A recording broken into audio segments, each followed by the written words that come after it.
This is called Steve's CSAM Gambit. The fact is, Tejas, Lawrence, Gary, all those people, including you as well, because you defended Gary CSAM, so you guys have all defended it. Oh no, I'll take that back, not all of you, but you guys have all been prepared to carry water for it and team up with people who post and defend that content. 654 to 712. Let's pin this to the wall properly so he can't wriggle out of it later with, "That's not what I meant," gymnastics. When he says, "The fact is," that isn't neutral narration. That's him locking in his preferred interpretation as if it were an agreed baseline.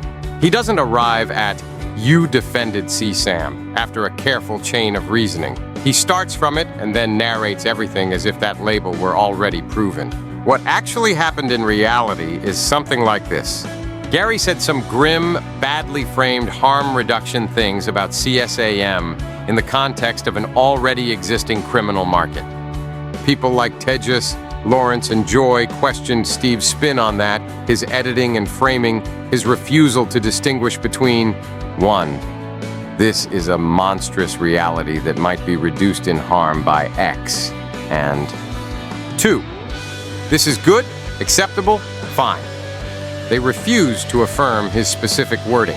Pro-pedo advocacy, defending CSAM in the simplistic way he wanted. That's the actual fork. Not CSAM good versus CSAM bad, but your framing is accurate versus your framing is dishonest and inflammatory. His brain takes that fork and runs a very specific little process. Step 1. Decide that his own reaction to Gary's words is the only morally valid one. His reading is not a reading, it's the truth. Step 2. Recast any disagreement with his reading as moral failure, not intellectual disagreement. If someone says, "I think you're taking that out of context," he hears, "I'm comfortable with child abuse." Step 3. Collapse all nuance into a blunt binary. Full-throated agreement with his narrative equals decent person. Anything else equals defender/minimizer/apologist. Step 4. Once someone falls into the apologist bin, he upgrades his interpretation to a fact and starts speaking from that point. You defended Gary CSAM. You've all defended it. You've been prepared to carry water for it. Notice the sleight of hand that happens in the sentence itself. You defended Gary CSAM. Not, you defended Gary. You defended Gary's character. You defended Gary against my specific accusation. It's directly phrased as if they defended the material or the idea itself. That's not an accident. That wording is designed to smear them with maximum stickiness. Later, if challenged, he can try to walk it back with, "I meant you defended Gary about CSAM," but that's not what he actually says on stream. What he says is clean, unqualified. You defended Gary CSAM. You guys have all defended it. Then he does the fake softening. "Oh no, I'll take that back, not all of you," as if this shows restraint or nuance. It doesn't. All he does is slightly shrink the blast radius while keeping the same accusation active. You guys have all been prepared to carry water for it. In other words, even if they didn't outright defend it in his story, they're still morally tainted as water carriers for pro-pedo content. And look at what he treats as evidence sufficient for this. They argued about context. They disputed his framing. They refused to repeat his exact words. That's it. There is no clip of Tejas saying, "I support CSAM." No clip of Lawrence saying, "There's nothing wrong with CSAM." No clip of anyone saying pro-pedo views are morally fine.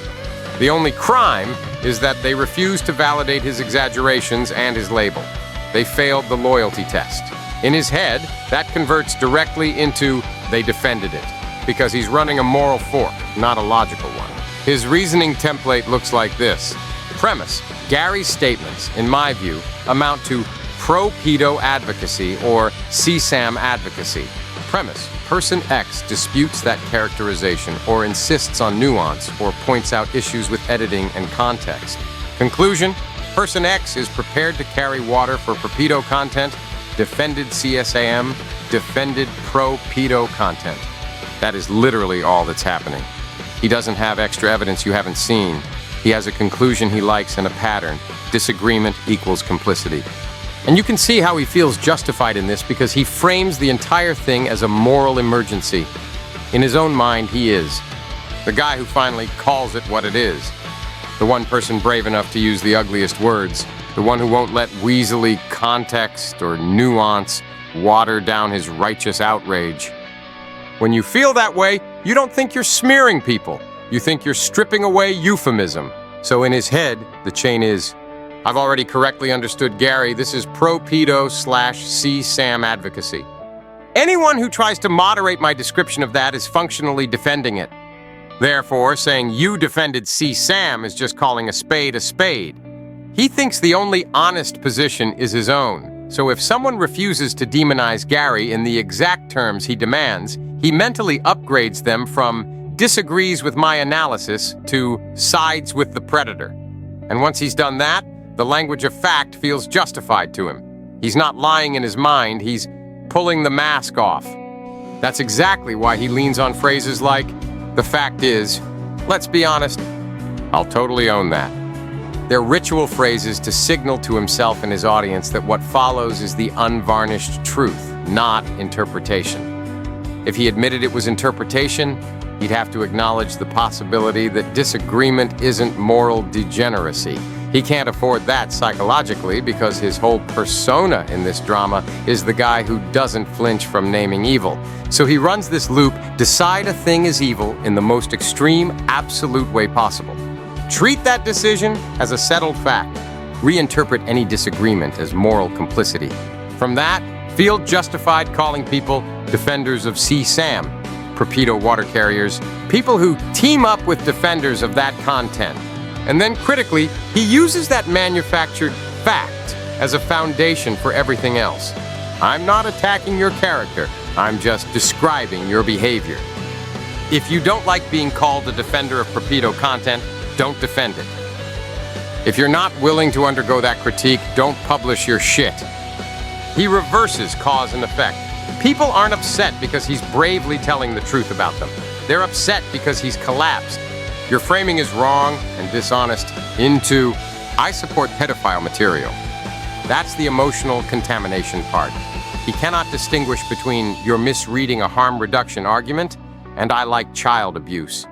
He pours his disgust at CSM into anyone who won't mirror his exact words, then acts like that splash zone is just consequences for their choices. So when he eventually tries to wriggle out with something like, when I said you defended CSM, I just meant you defended Gary about CSM. I never said you support it, I meant you're minimizing it. You knew what I meant. You can point straight back at his actual words. You defended Gary CSM, so you guys have all defended it, carry water for it, team up with people who post and defend that content. That is not, you defended a guy from my bad argument. That is not, you mishandled messaging. That is not, your statements were too soft. That is him branding people as defenders and enablers of torpedo content, full stop, backed by exactly 0 direct quotes where they actually endorse it. He feels justified because he built himself a moral emergency where disagreement equals complicity. But once you lay out the logic of his process, there's nowhere respectable for him to run. Either he admits disagreement with his framing is not the same as defending CSAM, in which case his "the fact is" line was a smear.